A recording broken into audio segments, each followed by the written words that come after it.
saya akan memaparkan atau menjelaskan materi konflik dalam organisasi. Yang pertama, konflik. Menurut Muklas 1999, konflik merupakan bentuk interaktif yang terjadi pada tingkatan individual, interpersonal, kelompok atau pada tingkatan individual yang sangat dekat hubungannya dengan stres. Menurut Kasim 1993, konflik adanya ketidakkesepakatan, kontradiksi, kompetisi, dan ketidakcocokan. Menurut Alwisol 2004, konflik adalah pertentangan antara kekuatan yang berhadapan dalam fungsi manusia yang tidak dapat dihindari. Takwiri dalam Nystrom dan Davis 1977, konflik merupakan warisan kehidupan sosial yang boleh berlaku dalam berbagai keadaan akibat munculnya keadaan ketidaksetujuan, kontroversi, dan pertentangan antara dua pihak atau lebih secara terus-menerus. Konflik berasal dari bahasa Latin, confligo, terdiri dari dua kata yaitu con berarti bersama-sama dan fligo yang berarti pemogokan, penghancuran, atau peremukan.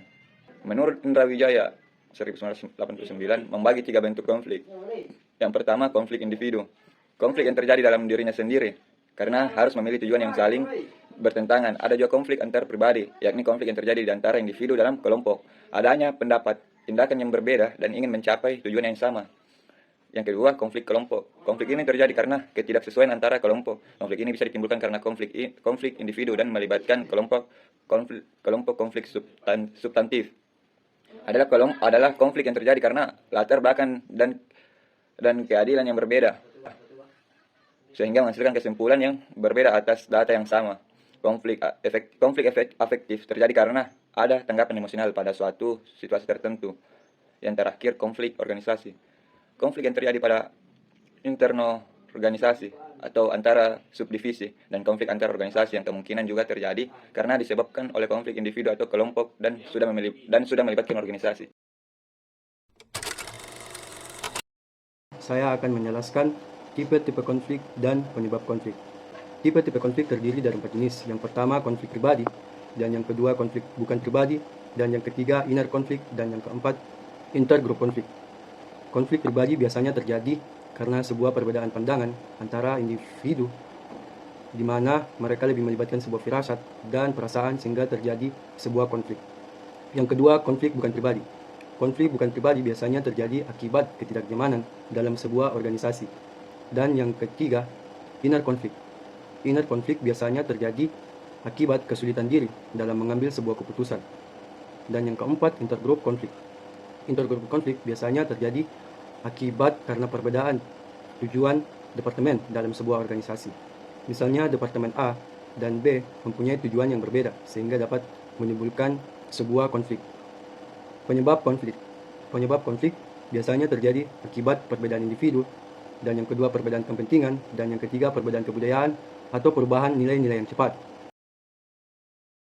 Reaksi terhadap konflik menurut Kasim tahun 1993. Yang pertama, akomodasi atau mengalah terhadap pihak lain. Yang kedua, mengelak atau bisa saja memutuskan hubungan kerja dan menghindar. Yang ketiga, mencoba mengabaikan perbedaan-perbedaan yang ada. Keempat, persuasi atau menjelaskan dengan cara mempengaruhi. Yang kelima, taktik tekanan dan paksaan. Misalnya bos terhadap bawahan atau ancaman, hukuman, dan pernyataan tidak akan mengalah. Yang keenam, teknik bergaining dan saling memberi konsesi atau saling memberi keuntungan. Dan yang terakhir, pemecahan masalah secara terintegritas. Konflik dianggap sebagai masalah bersama, mencari solusi yang mengintegrasikan kebutuhan kedua belah pihak.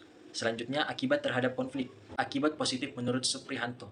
Yang pertama, meningkatnya kreativitas dan inovasi. Yang kedua, meningkatnya kemauan karyawan untuk bekerja lebih baik. Yang ketiga, meningkatnya kepaduan. Keempat, menurunnya perbedaan individu atau konflik kelompok. Selanjutnya, akibat positif atau fungsional menurut Lewis.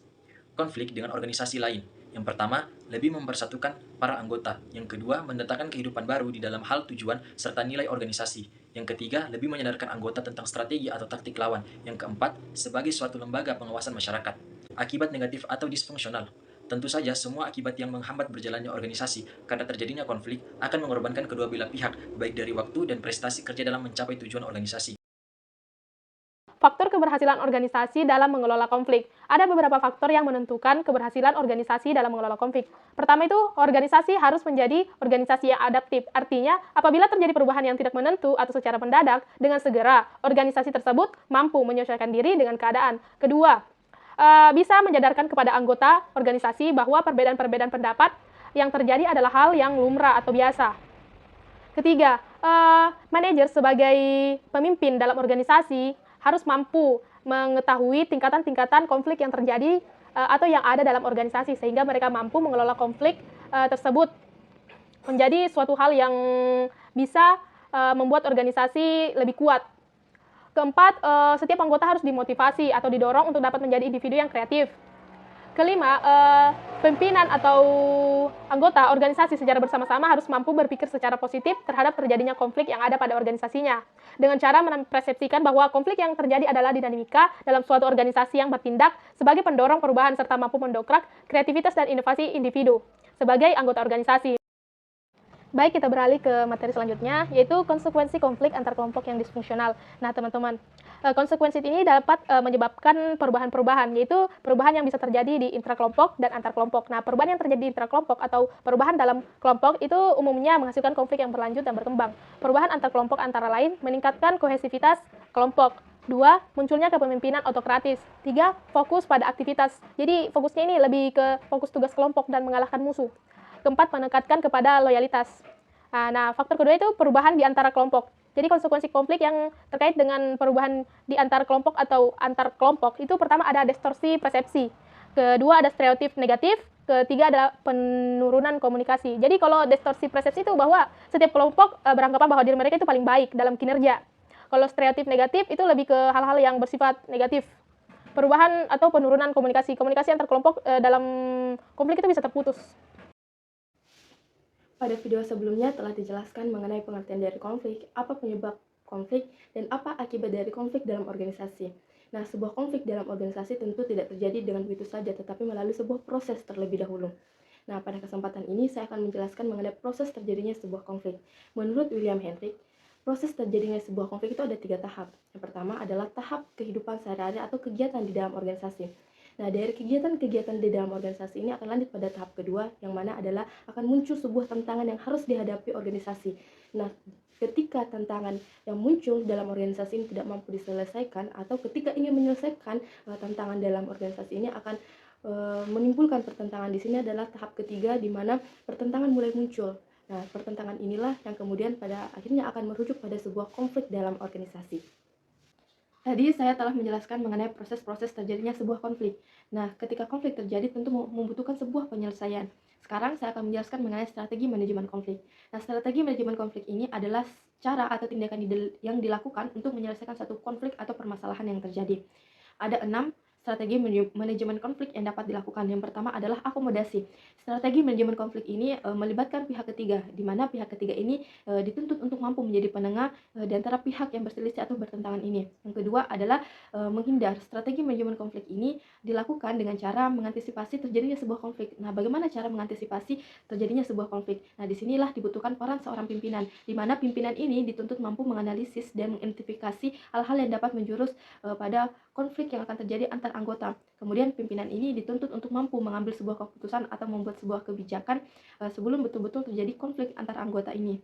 Nah, yang ketiga adalah kolaborasi. Strategi manajemen konflik ini dilakukan dengan cara menyamakan perspektif dari kedua belah pihak yang bertentangan. Kemudian di mana kedua belah pihak ini menyepakati hal-hal yang menjadi tujuan bersama.